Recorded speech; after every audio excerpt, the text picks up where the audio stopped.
أعوذ بالله من الشيطان الرجيم. بسم الله الرحمن الرحيم.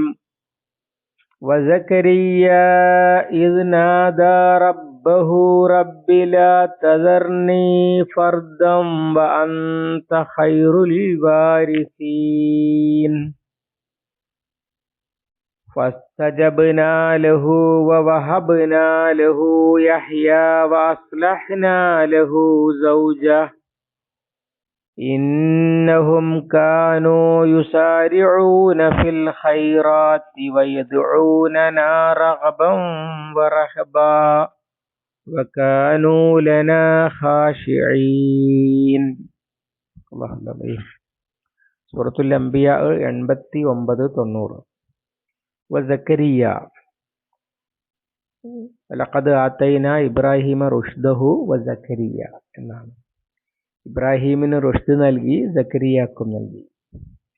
ഇത് നാദാ റബ്ബഹു, അദ്ദേഹം തന്റെ റബ്ബിനെ വിളിച്ച സന്ദർഭം.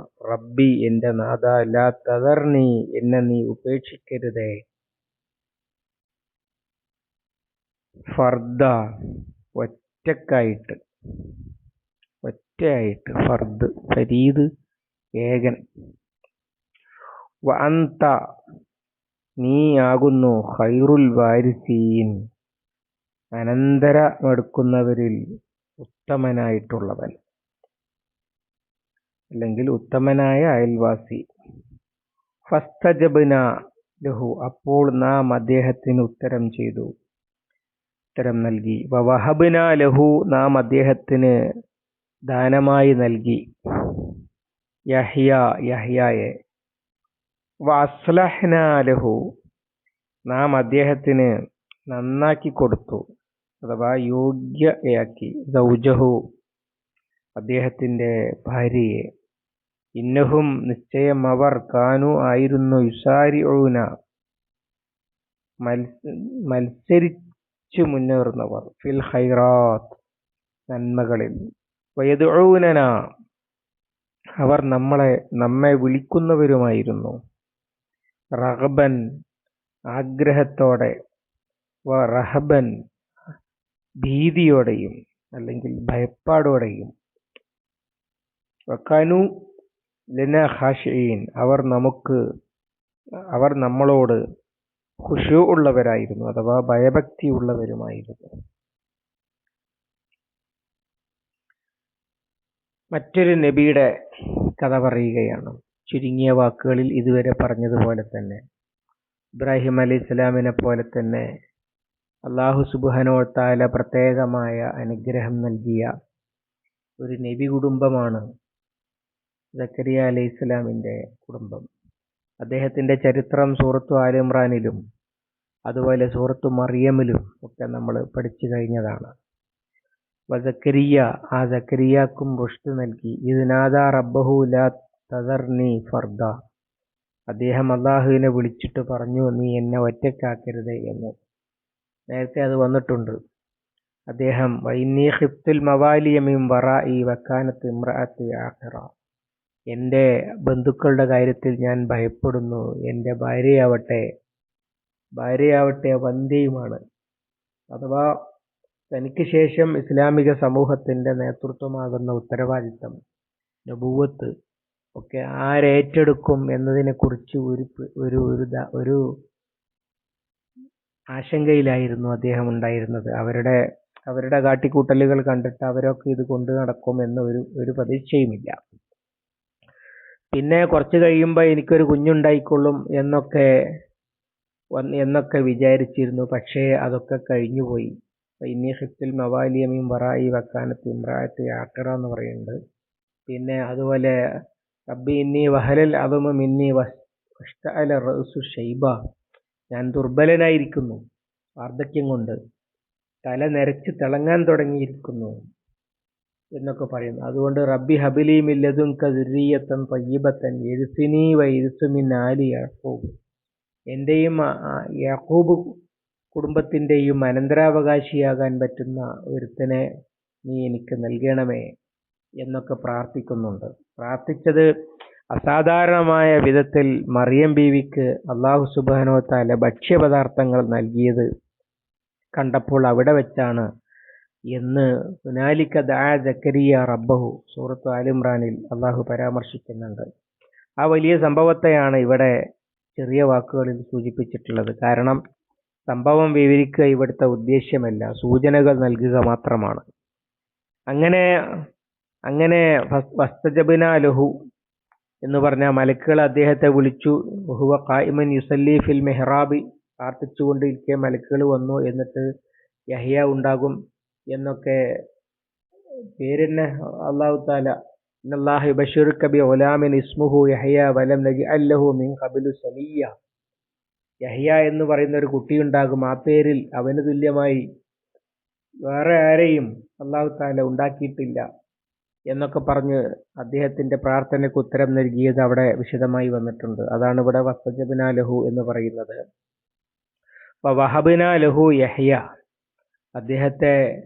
അദ്ദേഹത്തിന് യഹ്യ അലൈഹിസ്സലാമിനെ ദാനമായി അല്ലെങ്കിൽ അള്ളാഹുവിന്റെ സമ്മാനമായി, അദ്ദേഹത്തിന്റെ സമർപ്പണത്തിന് സമ്മാനമായി നൽകി. വഅസ്ലഹ്നാ ലഹു സൗജഹു, അങ്ങനെ പ്രസവിക്കാൻ വന്ധ്യയായിരിക്കുന്ന പെണ്ണിനെ പ്രസവിക്കാൻ പറ്റുന്ന അതൊക്കെ അള്ളാഹുവിന് എളുപ്പമാണ് എന്നാണ് മലക്കുകൾ ഇത് പറഞ്ഞപ്പോൾ സക്കരിയ അലൈഹിസ്സലാം സംശയിച്ചു, എങ്ങനെ എനിക്ക് കുട്ടിയുണ്ടാകും എന്നൊക്കെ. അതിന് അവരെ പ്രസവിക്കാൻ യോഗ്യയാക്കി കൊടുത്തു. അതാണ് വഅസ്ലഹ്നാ ലഹു സൗജഹു എന്ന് പറയുന്നത്. ഈ സൗജ് എന്നുള്ള വാക്ക് സ്ത്രീക്കും പുരുഷനും ഉപയോഗിക്കും. ഇവിടെ സക്കരിയ അലൈഹിസ്സലാമിനോട് അദ്ദേഹത്തിന്റെ സൗജ് എന്ന് പറയുന്നത് ഭാര്യയെ സംബന്ധിച്ചാണ്. ഇന്നഹും കാനു യുസാരിഊന ഫിൽ ഖൈറാത്ത്, ഇന്നഹും നിശ്ചയം അവർ, ആരായി അവർ? അറബിയിൽ ബഹുവചനം പറയുമ്പോൾ മൂന്നാളുണ്ടാകും. അത് സക്കരിയ അലൈഹിസ്സലാമും അതുപോലെ ഭാര്യയും പിന്നെ മകനായ യഹ്യായും.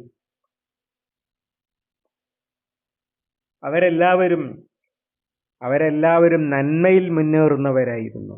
അഥവാ അള്ളാഹുവിന്റെ മാർഗത്തിൽ അവന്റെ ദീനിന്റെ പ്രബോധനത്തിനും പ്രചാരത്തിനും വിജയത്തിനും വേണ്ടി സാധ്യമാകുന്ന വിധം പരിശ്രമിക്കുന്നവരായിരുന്നു അവർ എന്നാണ് പറഞ്ഞതിന്റെ അർത്ഥം.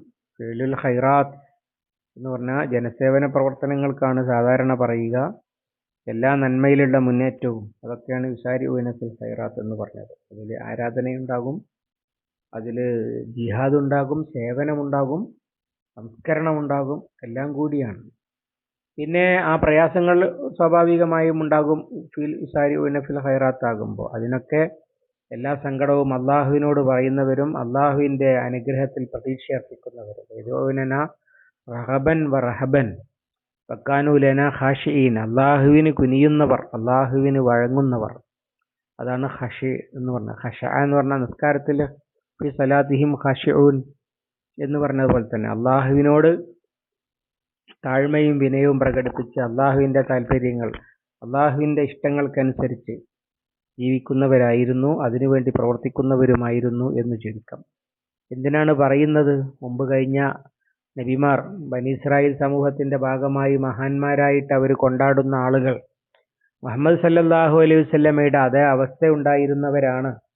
അല്ലെങ്കിൽ അത്തരം അവസ്ഥകളിലേക്ക് ഒരു ഉദാഹരണം പറയുകയാണ്. കാരണം നബി സല്ലല്ലാഹു അലൈഹി വസല്ലമയുടെ കുട്ടി അബ്ദുല്ല, അവസാനത്തെ ആൺകുട്ടിയും കൂടി മരിച്ചപ്പോ ശത്രുക്കള്, പ്രത്യേകിച്ചും അബൂലഹബ് പറഞ്ഞുകൊണ്ട് നടന്നു, അറിഞ്ഞില്ലേ കേട്ടില്ലേ അവൻ അബുത്തറായിരിക്കുന്നു എന്നൊക്കെ. അങ്ങനെ അവസാനത്തെ ആൺകുട്ടിയും മരിച്ചു. നബി സല്ലല്ലാഹു അലൈഹി വസല്ലമ ആൺകുട്ടികൾ ഇല്ലാതെയായി. ആരിത് ഏറ്റെടുക്കും?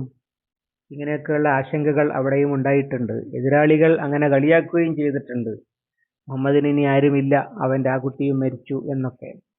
പക്ഷേ അങ്ങനെയൊക്കെ ആയിട്ടും അങ്ങനെ ഒരു കുട്ടി തന്നെ വേണം, സ്വന്തമായ സന്തതി തന്നെ വേണം അള്ളാഹുവിന്റെ ദീനിന്റെ ഉത്തരവാദിത്തം ഏറ്റെടുക്കാൻ എന്നാണെങ്കിൽ പ്രകൃത്യാതീതമായ അസാധാരണമായ വഴിയിലൂടെ തന്നെ അള്ളാഹുവിന്റെ റസൂലുമാരെ സഹായിക്കുവാൻ അള്ളാഹുവിന് സാധിക്കും.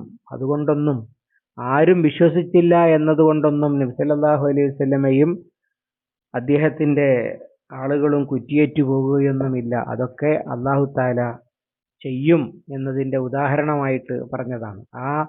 ആ യഹ്യായിൽ നിന്നും അദ്ദേഹത്തിൻ്റെ തലമുറകളിൽ നിന്നുമൊക്കെ വളർന്നു വന്നതാണല്ലോ ബാക്കിയുള്ള ബനി ഇസ്രായേല്യർ എന്ന് പറയുന്നത്. സക്കരിയ, യഹ്യ, ഈസാ അലൈഹി സ്വലാമിൻ്റെ സമകാലികരായിരുന്നു യഹ്യ അലൈഹി സ്വലാം.